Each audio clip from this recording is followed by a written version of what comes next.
আসসালামু আলাইকুম, কেমন আছেন সবাই? আশা করি যে যেখানে আছেন সবাই অনেক ভালো আছেন, সুস্থ আছেন। আপনাদের দোয়া ও ভালোবাসায় আমার পরিবারের সবাই ভালো আছে। তো প্রতিদিনের মতো নতুন একটা ব্লগ নিয়ে চলে আসলাম। তো আজকে ডিসেম্বরের 2 তারিখ, আজকের থেকে আমার ছেলের পরীক্ষা শুরু। তো সবাই আমার ছেলের জন্য দোয়া করবেন। আর আজকে কি কি করি সেটাই আপনাদের সাথে শেয়ার করব। তো চলুন, অবশ্যই আমার পুরো ভিডিওটি দেখবেন। ভিডিওটি দেখলে আপনাদের অনেক ভালো লাগবে। আর অবশ্যই লাইক কমেন্ট করবেন আর আমার ছেলের জন্য অনেক অনেক দোয়া করবেন। তো চলুন, কি কি করি সেটাই আপনাদের সাথে শেয়ার করব।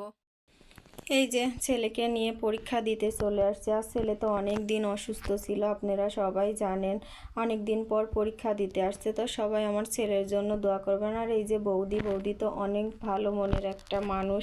তো আমি ভিডিও করতেছিলাম আর আমার ছেলে এদিকে বসে আছে। অনেক স্টুডেন্ট এখনও আসি নাই। আর এইদিকেও অনেক ফাঁকা আছে ব্রাঞ্চি, কারণ স্টুডেন্ট কম। আর বৌদি কিন্তু আমাকে একটা জিনিস গিফট করছে। তো সেটা কি গিফট করছে আপনাদের সাথে শেয়ার করব। আসলেই বৌদি অনেক ভালো মনের মানুষ। আর এইদিকে রোবটের মতো দাঁড়িয়ে আছে, আমার দেখে অনেক হাসি পাচ্ছে। ছেলের পরীক্ষা শেষ করে চলে আসছি বাজারে। তো বাজারে এসে আগে মাছ কেনার জন্য মাছের বাজারে আসছি। আর এইদিকে দেখেন পানির মধ্যে পাঙ্গাস মাছগুলো সাঁতার কাটতেছি। এদের কি ঠান্ডা লাগে না বাবা, কি পানি ঠান্ডা। আর এইদিকে কিন্তু তেলাপিয়া মাছগুলাও পানি খাচ্ছে। তো কি মাছ কিনি এটা আপনাদের সাথে বাসায় গিয়ে শেয়ার করব। আর অনেক ভালো লাগে। মাছ কিনা শেষ করে এখন চলে আসছি সবজির দোকানে। আর এই সবজিগুলো অনেক সুন্দর করে সাজায় রাখছে, আমার দেখে অনেক ভালো লাগতেছিল।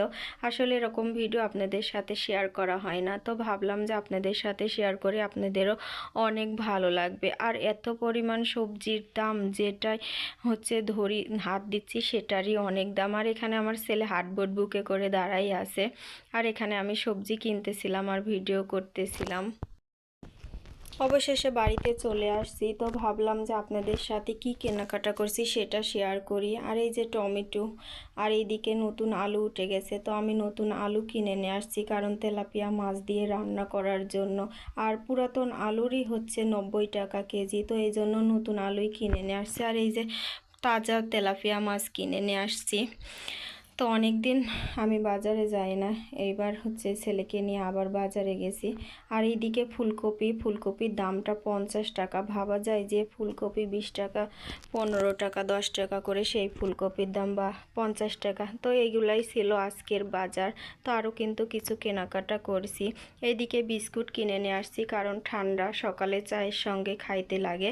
আর এইদিকে ফুচকা কিনে নিয়ে আসছি, কারণ ঠান্ডার দিক নিয়ে রাত্রে সন্ধ্যার দিকে মানে নাস্তা খাইতে আর কি ভালো লাগে। আর মসুরের ডালটাও কিনে নিয়ে আসছি।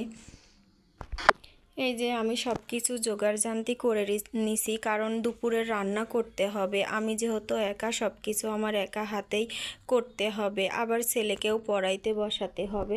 আর এখানে আমি যেহেতু পাটাই বেটে মশলা খাই, তো এখানে পাটাই বাটার জন্য সব কিছু রেডি করে নিছি।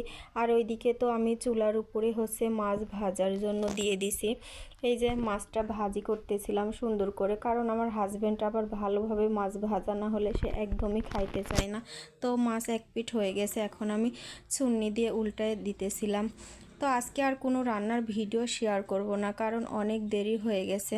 তো এইগুলাই আপনাদের সাথে শেয়ার করলাম। আর এখানে সব কিছুই হয়ে গেছে। এদিকে তরকারিটাও আমার সুন্দর করে ধোয়া হয়ে গেছে। আর নতুন আলু, সবাই তো জানেন অনেক বালু থাকে। তো আমার তরকারি ধোয়া শেষ, এদিকে আমার মশলা করাও শেষ। এটাই আমি আজকে দুপুরের জন্য রান্না করব। এই ছিল আজকের ভিডিওটি কেমন হয়েছে অবশ্যই কমেন্ট করে জানাবেন। আর আমার ইউটিউব চ্যানেলটা এখনও যারা সাবস্ক্রাইব করেন না, অবশ্যই সাবস্ক্রাইব করবেন, আমার পাশে থাকবেন। আর আপনাদের ভালোবাসা পেলে আমি সামনের দিকে আগাইতে পারবো। তো সবাই ভালো থাকবেন, সুস্থ থাকবেন। আল্লাহ হাফেজ।